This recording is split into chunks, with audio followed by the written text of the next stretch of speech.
Greetings and welcome. Welcome back to my autobiography.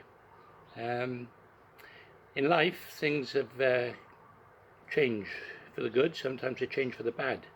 And I just felt, after all the years of, of having a good times, with my businesses and with my fishing, I just felt in the air that things were on the change. As I say, because of the new setup in the Welsh squad. I mean, my fishing was okay. I was doing okay. I'd won a few matches, on the Y and the Avon, and things were looking okay. But 1998 was really the turning point in my life. Certainly in my international match fishing career, it seemed all my good fortunes in life had really come to an end. And I suppose it all started when I first lost my bait deal sponsorship with the local tackle shop in Evesham. I won't mention any names because, as a result, I thought I would bring my own bait in, and and a good old angler, a good old friend, Rob Dance from Tewkesbury Angling Centre. He helped me, in my quest. He supplied me the bait. And so I could basically just carry on and sell a little bit of tackle from the garage. Anyway, during the preceding days, I believe a certain tackle shop in Evesham had, it didn't go down too well with him, put it that way. And next thing I knew, I had the local authorities knocking on my door, trying to close me down, trying my business. And then, to my surprise, the same local tackle shop had their windows smashed the following week. Now, I was accused, the police came round, tried to arrest me. But, as I said, poetic justice perhaps. But I declared my innocence, and, there was no case really to answer to. However, the worst was yet to come. Mrs. May Vince of Twyford Farm informed myself that the garden centre business was sold. I thought, okay. But, just after agreeing new terms with the management, Mr. Fisher, and believing that, that they completed in a hurry, I thought, probably to enhance the value of the estate, I suppose, because they were decided on to a large garden centre chain. But this is the worst. They gave me 3 weeks to find an alternative address, knowing that it would be impossible to comply, with live fish. The business within the garden centre closed all around me, basically over the next week or two, and I never had no walk-in customers. And of course, I still have to keep the fish fed, and the pets. It wasn't long before the bailiffs come, trying to foreclose and take my possessions. I was lucky that the bailiff were lenient and saw my plight. I even had a local TV program camera crew come along, only to basically, to film my plight in a sense. Anyway, the bailiffs decided to be lenient, and they left me enough stock, which I thought we could recover, move to another alternative address, which we did. We found a nice little shop in Tewkesbury town, only 20 minutes away, and Linda and I soon set up business again. So, at least we salvaged something out of it. But as I said, I'd lost a big business, and as I say, I'd known May Vince for a long time, and I didn't think, that it would end up like that. Anyway, that was that. I thought, well, it can't get any worse, can it? April the 9th to be exact, 1998, the start of the Easter. Driving back from the shop, from the tropical fish shop to the cottage at Evesham. It was just basically a normal day, and I noticed it started to rain, and then it got heavy. In fact, the heavens had opened up, and it was a bit of a nightmare actually trying to get back, from Tewkesbury to, the house in Evesham. In fact, some of the roads were blocked, and I couldn't find a way. Eventually, after getting diverted from, little side tracks, I managed to get back to the house, and I couldn't believe it. Everything was flooded. It was the worst flood apparently in 150 years. And my cottage was actually, it was like 6-7 foot of water going through the cottage. Well, as you can imagine, I didn't know what to do at that stage. I was thinking all my tackle. I was thinking of Linda. I was thinking we had a little pet dog. We had some rabbits we were breeding. We even had some birds in some cages, from the pet store. Anyway, I struggled to get into the house with the water gushing behind, through the door, and I was like waist deep. I managed to rescue the pet dog, but the level kept rising as I tried to collect some dry clothes. I slipped on my chest waders, which I had hanging up, but I noticed all the pets, all the birds and the rabbits had drowned by this time.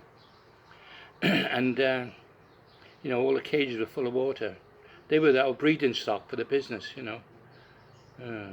Anyway, I looked around, and the concrete garage had actually been knocked down by the force of the water, and all my fishing tackle all washed away. And Linda, my partner, was missing. Apparently she was taken into hospital by the fire brigade when they arrived. So I tried to save as much possessions and belongings I found, I could, and I was at a quandary what to do. I just couldn't believe my dream business, my dream house, next door to my dream river, everything, to lose everything within hours. It was just devastating. I was homeless. I stayed overnight in a local community hall, that the council or the local residents managed to put together, and I slept on a hard wooden floor with countless other evacuees, and our pet dog, Lucky. It was a nightmare, a real nightmare.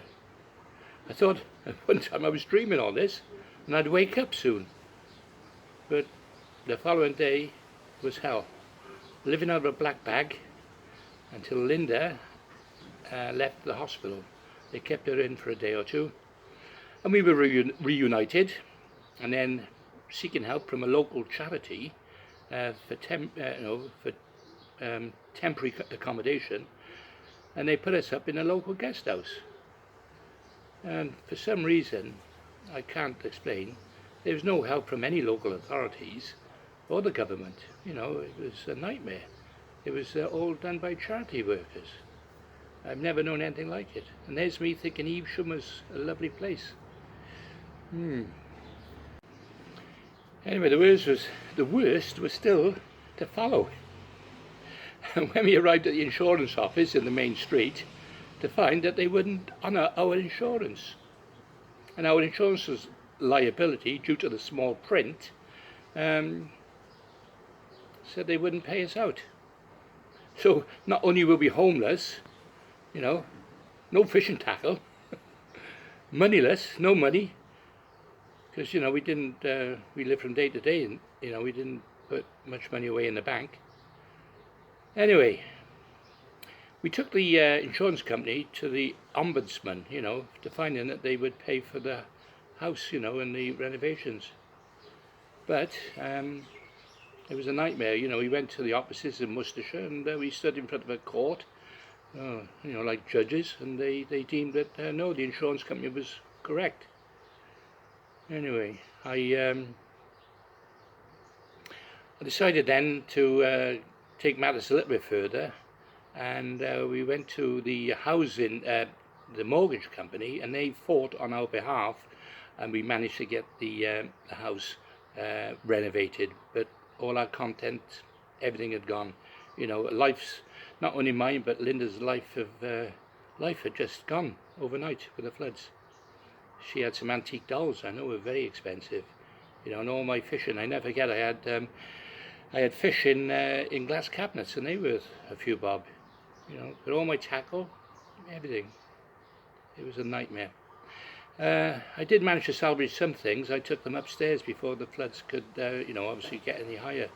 But after 7 foot of water, you know, I made sure I was out, and I saved what I could. Yeah, so I really had to dig deep then into my PMA.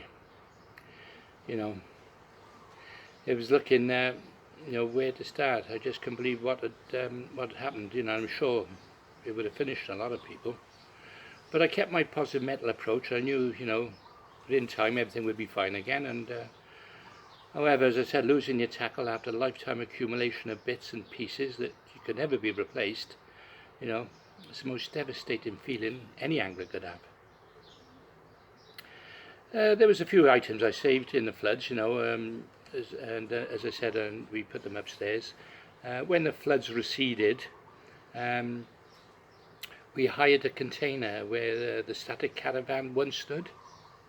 We thought it would be safe, and we stored what we had in there. But it couldn't get any worse. Only to find all the unit got broken into while we were staying in the guest house, and everything was stolen again. What could I say? You know, to add insult to injury. Anyway, it gets worse. We by then, of course, we'd reinsured what we had left, and we put a claim in. A couple of days later, the police arrived. We were arrested. We were kept overnight and accused of stealing our own goods. I just couldn't wait for this nightmare to be over. Seriously. Anyway, they let me go because it was Linda who took the insurance out, and the poor girl, she had to stay overnight. And I had to produce documents to prove that it wasn't my signature on the insurance certificate. So, you know, and the police obviously looked at it and could see it wasn't me, so they let me go, and poor Linda, as I said, got stuck overnight. It was a nightmare. When was it all going to end? Anyway, Linda and I decided enough was enough then. We had the cottage renovated back to normal. It took us about a few months. We were never really happy and safe then, you know, because as the cottage was, as I said, was being renovated, over the next few months we looked around for a move away, you know, from this idyllic town, I thought.